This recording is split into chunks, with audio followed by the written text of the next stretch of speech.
Assalamualaikum warahmatullahi wabarakatuh dan selamat sejahtera cikgu ucapkan pada semua murid-murid sekalian. Hari ini cikgu nak terangkan sikit berkenaan mata pelajaran pendidikan sains sosial dan alam sekitar.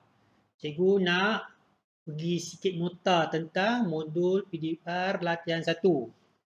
Tajuk dia adalah tentang perkembangan manusia dari lahir hingga mati ya. Dia ada 4 peringkat.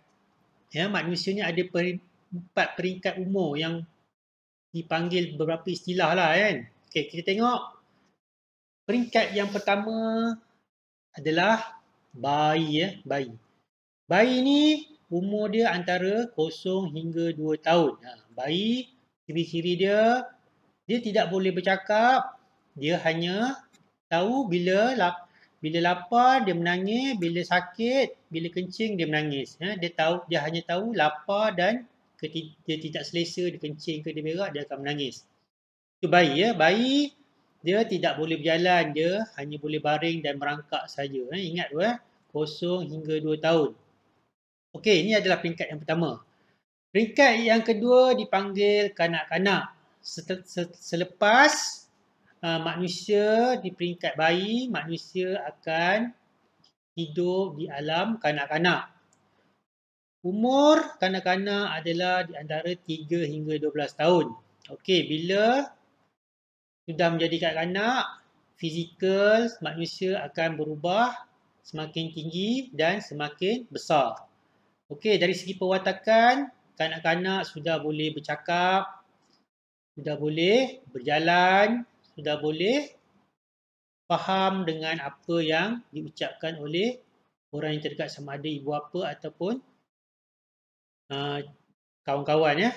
Pada peringkat kanak-kanak ni manusia sudah bersekolah. Bersekolah, ingat 3 hingga 12 tahun. Kebanyakan di antara kamu adalah kanak-kanak ya.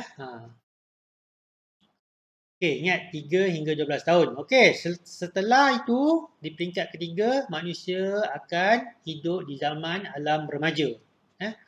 Remaja adalah antara usia 13 hingga 20 tahun ya. Ingat 13 hingga 20 tahun. Remaja fizikal dia lebih tinggi dan besar. Dia dah berubah. Daripada kanak-kanak tadi dia rendah, sekarang dah tinggi. Dia dah besar. Okey, bila dia alam remaja, dia sudah banyak mengalami perubahan. Dia dah semakin matang. Ciri-ciri fizikal dia, suara dia dah pecah. Mungkin dia ada tumbuh jerawat. Ingat remaja 13 hingga 20 tahun. Okey, selepas remaja, manusia akan hidup di zaman alam dewasa.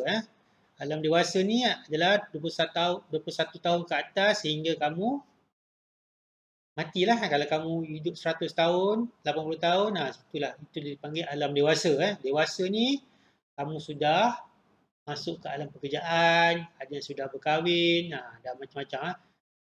Cikgu, kebanyakan cikgu di sekolah adalah dewasa.